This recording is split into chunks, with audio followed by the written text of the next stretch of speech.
अगला टॉपिक यहीं से स्टार्ट कर दिया। आप हर टॉपिक के बाद एक एक दो दो पन्ने छोड़ते हुए चलें। इसका फायदा आपको तब होगा जब आप वैल्यू एडिशन करोगे, न्यूज़पेपर से करोगे, टेस्ट सीरीज से करोगे, मेंस के कुछ क्वेश्चन प्रीवियस ईयर क्वेश्चन से करोगे।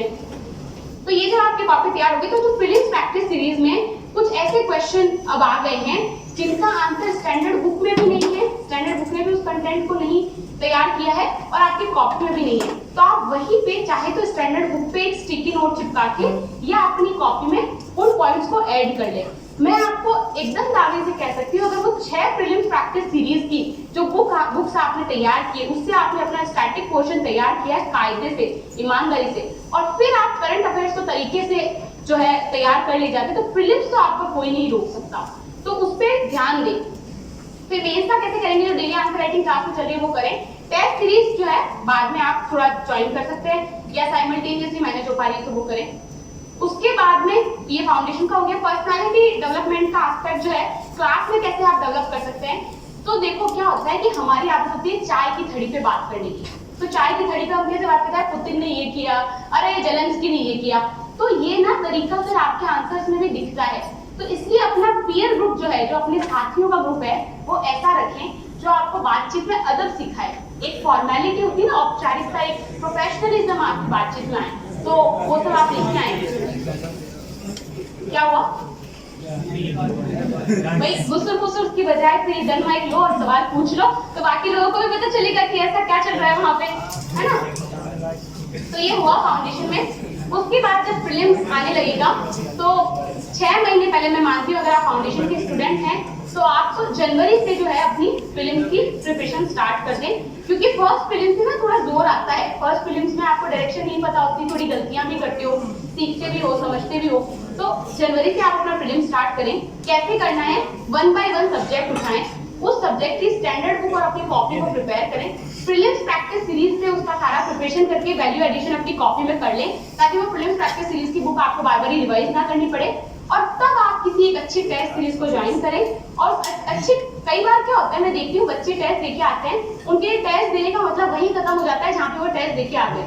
ठीक है, कि वहाँ क्लासरूम में टेस्ट दे दिया, पेपर आया, फोल्ड हुआ, न्यूज़पेपर के बीच में गया, बात खत्म। ठीक है, ये नहीं करना है, ये इनकम्प्लीट है। आपका टेस्ट देना तब तक कंप्लीट नहीं होता जब तक कि आप घर आके उस टेस्ट पेपर के 100 क्वेश्चन तैयार नहीं कर लेते। अब यहाँ क्यों टेस्ट पेपर सॉल्व करना इंपॉर्टेंट है, आप एक चीज समझो।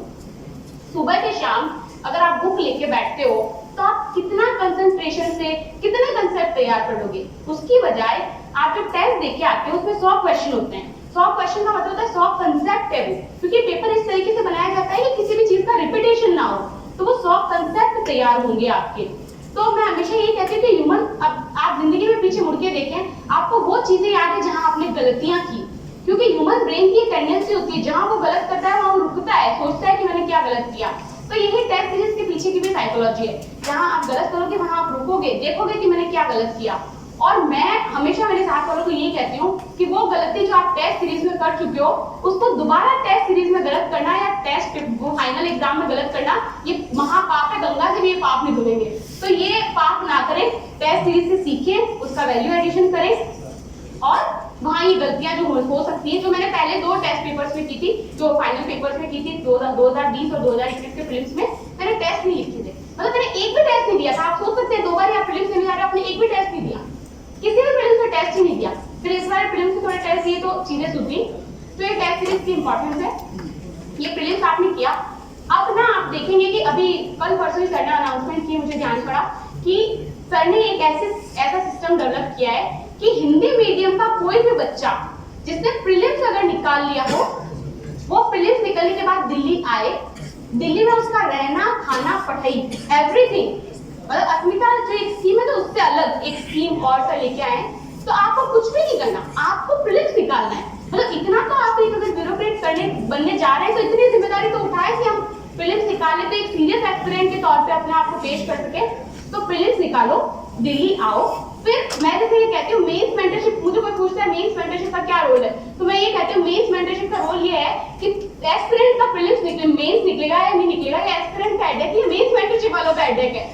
तो वो आप पे इतना काम करेंगे वहां पे कि आपका मेंस जो है, अगर आप एक्चुअली वहां पे फॉलो करते हैं तो वो निकलेगा। वो कैसे निकलेगा, क्या प्रोसेस रहता है, वो मैं थोड़ा सा आपको यहाँ समझाती हूँ कि मेंस मेंटरशिप का एक शेड्यूल मिलता है आपको, उस शेड्यूल के अकॉर्डिंग टेस्ट होते हैं, उसमें प्रॉपर सब्जेक्ट वाइज टेस्ट होते हैं। तो दो तरीके से टेस्ट चलते हैं वहां पे, एक तो डेली प्रैक्टिस आंसर होते हैं, क्वेश्चन आंसर फॉर्मेट में आपको मिलते हैं 20-20 क्वेश्चन। तो वो 20-20 क्वेश्चन मिलेंगे, तो लगभग आप जब पूरा मीन्स कंप्लीट होने को आएगा तो 900,000 क्वेश्चन जो है आपको क्वेश्चन आंसर फॉर्मेट में वहां मिलेंगे। तो वो हो गया। उसके बाद में दूसरा आपकी टेस्ट सीरीज चलेगी। तो टेस्ट सीरीज में एक तो पहले 3-3 घंटे वाली चलेगी इनिशियली कि 3-3 घंटे सब्जेक्ट वाइज टेस्ट लिखने हैं, फिर फुल टेस्ट होंगे, फिर पेपर वाइज टेस्ट होंगे, और एग्जाम से ठीक 15-20 दिन पहले आपके बकायदा जैसे मेंस होना है फाइनल मेंस, वैसे आपका पूरा मॉक मेंस होगा। ऐसे का पेपर हुआ, फिर सुबह शाम पेपर 1 दिया, पेपर 2 दिया। ये प्रोसेस इतना जटिल होता है ना कि आपके हाथ सूज जाते हैं अगर आपने पहले आंसर राइटिंग नहीं की होती है तो मॉक मेंस में अगर आप ये सब चीजें फेस कर लेंगे, मुझे याद है कि मैंने आंसर राइटिंग नहीं की थी ज्यादा, तो मैं जब मेंस लेके आती थी फाइनल मेंस, तो मेरा हाथ पूरा सूज जाता था। वो इस स्थिति में भी नहीं होता था कि अगले दिन का पेपर लिखा जाएगा क्या, तो मैंने सारे मेंस गोलियां खा के लिखे कि कैसे भी करके ये 10 दिन निकले तो मेंस लिखा जाए। तो ये गलतियां ना करें, पहले से आंसर राइटिंग की इतनी प्रैक्टिस करें कि आपका हाथ यूजुअल हो जाए। वहां आपको ना इतना टाइम नहीं मिलता है कि हम जो यहाँ पे करते हैं फाउंडेशन में कि क्या बॉडी हो, क्या कंक्लूजन हो, क्या इंट्रोडक्शन हो, तो वहां पे इतना टाइम नहीं होता है। वहां पे आप क्वेश्चन पढ़ते हो और लिखना शुरू करते हो। तो जो आपके पेन की पहले से आदत है, आपको पता है एक बार बचपन में हम साइकिल चलाना सीखते हैं तो उसको दोबारा सीखने की जरूरत नहीं पड़ती है। क्यों? क्योंकि हमारे ब्रेन में कहीं ना कहीं वो सिस्टम की सेटिंग हो गई है। तो जो आपका पेन जो है मॉक में लिखेगा, वो आपके पेन की सेटिंग हो जाएगी वहां पे। वो आपका, आप भूल जाओगे चीजें बट आपका पेन नहीं भूलेगा कि वहां पे आपको क्या लिखना है। क्योंकि एग्जाम हॉल में 3 ही चीजें जाती है, आप, आपका दिमाग और आपका पेन। तो मैं अक्सर मेरे साथ वाले लोगों को कहती हूँ कि ये जितनी परिस्थितियां हमें यहाँ डिस्ट्रैक्ट कर रही हैं, ये जितने लोग हमें यहाँ डिस्ट्रैक्ट कर रहे हैं, वो सारे लोग जो ऐसी परिस्थितियां बनाते हैं कि हमारा सिलेक्शन ना हो, या वो सारी परिस्थितियां